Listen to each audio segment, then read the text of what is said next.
Assalamualaikum warahmatullahi wabarakatuh, Ananda Bunki Storyland, dimanapun kalian berada.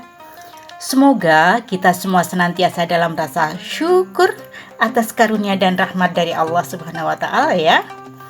Amin. Dalam rangka Idul Adha, Bunki akan membacakan cerita yang Bunki tulis ya. Sebelum itu, ajak teman-teman kalian menyimak juga cerita ini. Baiklah, mari kita mulai. Bismillahirrahmanirrahim. 230 langkah. Ditulis oleh Bunki TZA. Rumah Halim berjarak tepat 230 langkah dari masjid. Ia hafal betul angkanya. Ia sudah berulang kali menghitungnya sejak keluarganya pindah ke kampung ini 3 tahun lalu. 230 langkah dengan langkah biasa. Hampir 220 langkah kalau ia melangkah lebar-lebar seperti ayahnya. 300 langkah kalau ia sambil bermain menendang-nendang batu kecil di jalan tanah. Hari itu matahari Kalimantan sudah mulai menyengat meski baru pagi. Halim yang baru berusia 10 tahun mendapat tugas paling berat seumur hidupnya. Mengantar jatah daging kurban ke 12 rumah di kampungnya. Sendirian. Di hadapannya ada ember besar berisi 12 bungkus daging kurban yang masih terasa hangat. Bau daging segar membuat perutnya mual. Ibunya sedang menjaga adik bayi yang demam sejak semalam. Ayahnya masih sibuk membantu penyembelihan hewan kurban di lapangan. Hamam, adiknya yang baru 7 tahun, belum pulang dari lapangan. Halim merasa dadanya sesak, perasaannya campur aduk. Kenapa harus aku? Batinnya. Kamu bisa, Lim? Tanya ibunya lembut sambil menyodorkan secari kertas daftar nama yang ditulis tangan. Halim melihat ada satu nama yang dilingkari dengan tinta merah. Halim mengangguk pelan. Ia tidak suka mengecewakan ibunya. Tapi begitu ibunya masuk ke rumah, lututnya terasa lemas. Ember itu terlihat sangat besar. Dagingnya sangat berat. Ia mencoba mengangkatnya sebentar. Seketika meletakkannya kembali dengan napas tersengal. Ini terlalu berat, gumamnya. Suaranya hampir hilang. Kalau ku bawa sekali jalan, pasti patah pinggangku. Kalau bolak-balik, aku pasti capek. Dan dagingnya bisa basi di bawah matahari ini. Halim duduk di tangga depan rumah. Keringat sudah mulai mengalir di pelipisnya. Ia membuka kertas daftar nama itu dengan tangan gemetar. 12 rumah. 4 gang berbeda. Ada yang dekat, ada yang jauh, ada yang harus naik turun tanjakan kecil. Ia merasa bingung dan sedikit takut. Bagaimana kalau aku salah rumah? Bagaimana kalau ada yang marah? Halim memungut ranting kering di depan rumah dan mulai menggambar peta kasar di tanah. Ia membuat lingkaran kecil untuk setiap rumah yang harus dikunjungi. Lalu, ia menarik garis-garis penghubung, mencoba mencari rute yang paling efisien agar tidak bolak-balik sia-sia. Tanpa disadari, Halim sedang menerapkan traveling salesman problem. Mencari rute terpendek yang mengunjungi semua titik. Tapi bagi Halim, ini hanya soal bagaimana aku tidak terlalu capek dan daging tidak rusak. Tiba-tiba Halim termenung. Ia teringat saat baru pindah ke kampung ini 3 tahun lalu. Ia sangat sedih meninggalkan rumah lama dan teman-temannya. Selama hampir sebulan, ia mengurung diri di kamar. Dunia baru ini terasa terlalu besar dan penuh hal yang tidak bisa ia prediksi. Ia pun takut dan kesepian. Otaknya selalu berlari lebih cepat dari kenyataan. Setiap malam ia memikirkan, bagaimana kalau aku tidak punya teman lagi? Bagaimana kalau ayah terus sibuk dan tidak ada yang menemani? Bagaimana kalau aku selamanya merasa kesepian di tempat ini? 3 tahun lalu di suatu hari Minggu, ayahnya mendatanginya di kamarnya. Ayahnya jarang punya waktu luang. Laki-laki yang gagah menurut Halim ini kini duduk di sampingnya. Ayah tahu, kamu takut karena semuanya baru dan berubah bagimu. Otakmu selalu memikirkan semua kemungkinan. Bagaimana kalau, ya kan? Itu bukan kelemahan, itu kelebihanmu. Tapi kadang kita perlu mulai dari hal kecil yang pasti, kata ayahnya dengan lembut. Halim diam mendengarkan saja. Tiba-tiba ayahnya mengajaknya bermain. Halim heran, jarang sekali ayahnya melakukan ini. Ayah terlalu sibuk. Permainan apa, ayah? Tanyanya. Menghitung langkah, jawab ayah. Untuk apa?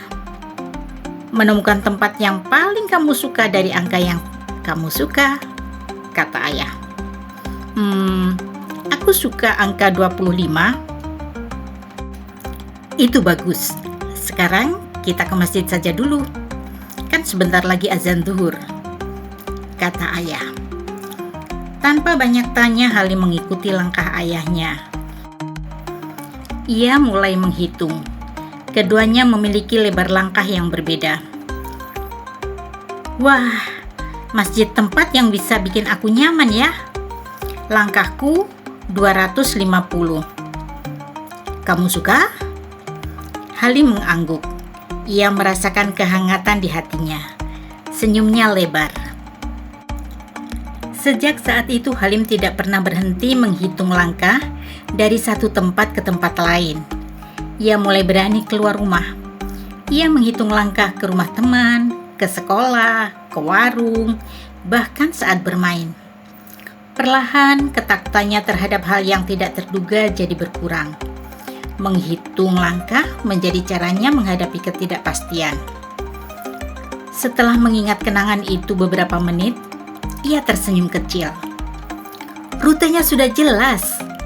Rasa bangga sesaat mengisi dadanya. Namun masalah ketiga muncul saat ia benar-benar mencoba mengangkat ember. 18 kilogram. Terlalu berat untuk tubuh kecilnya. Lengan dan punggungnya terasa panas. Halim hampir menangis karena frustasi. Tiba-tiba, ia berlari ke belakang rumah dan kembali dengan gerobak kayu tua milik ayahnya.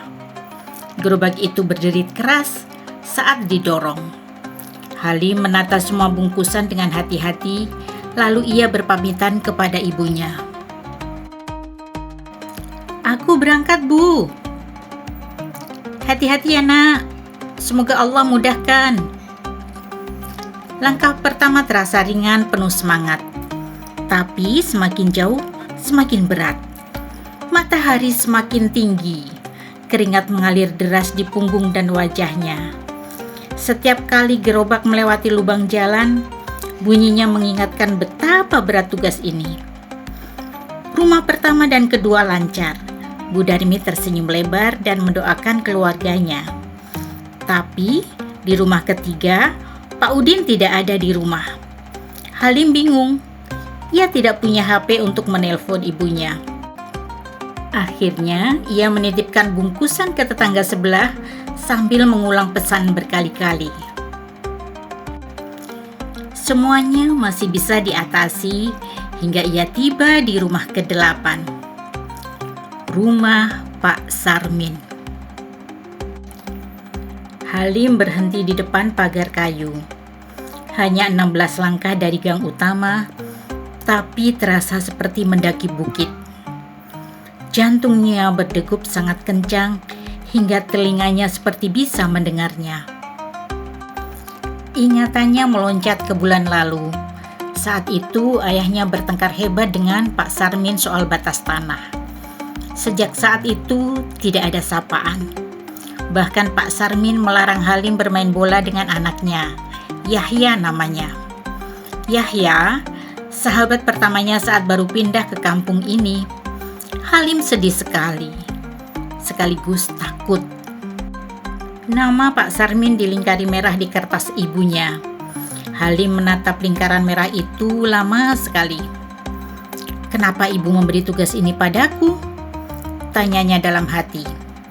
Tangan Halim berkeringat dingin. Ia menarik napas dalam-dalam berkali-kali, seperti yang diajarkan ayahnya saat ia takut. Akhirnya, ia mengetuk pagar. Pak Sarmin keluar. Wajahnya langsung berubah tegang dan dingin saat melihat Halim. Dari ibu," kata Halim. Suaranya kecil dan gemetar. "Ini jatah kurban Idul Adha untuk Bapak." Pak Sarmin menerima bungkusan itu tanpa berkata apa-apa. Hening yang mencekam.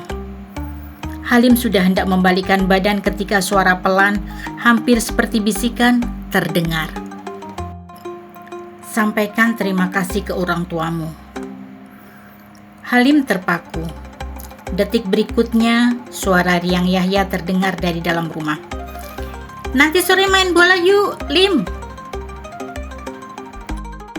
Yahya muncul dengan senyum lebar yang sama seperti 3 tahun lalu, saat pertama kali menyambut Halim yang baru pindah dan kesepian. Padahal mereka baru sebulan tidak main bola bersama. Tapi rasanya sudah berpisah selama 3 tahun. Perasaan yang sama saat Halim baru pindah ke sini. Saat itu, sesuatu di dada Halim terasa mencair. Air mata hampir turun, tapi ia tahan. Ia balas tersenyum. "Aku selesaikan tugas ibuku dulu ya. Nanti ketemu di masjid sebelum salat duhur." Mereka sepakat makan gulai bersama di masjid, lalu akan mengajak teman-teman main bola. Langkah Halim terasa ringan meski tubuhnya lelah. Setelah mengantar bungkusan ke rumah ke-12, gerobak kosong berderit riang. Keringat masih membasahi bajunya, tapi hatinya penuh kehangatan. Sesampainya di rumah, Halim duduk di tangga depan. Ia memandang kertas daftar nama yang sudah penuh coretan tanda centang. 12 nama, 12 rumah, 12 kali ia mengucapkan Idul Adha dan menerima ucapan doa hari ini.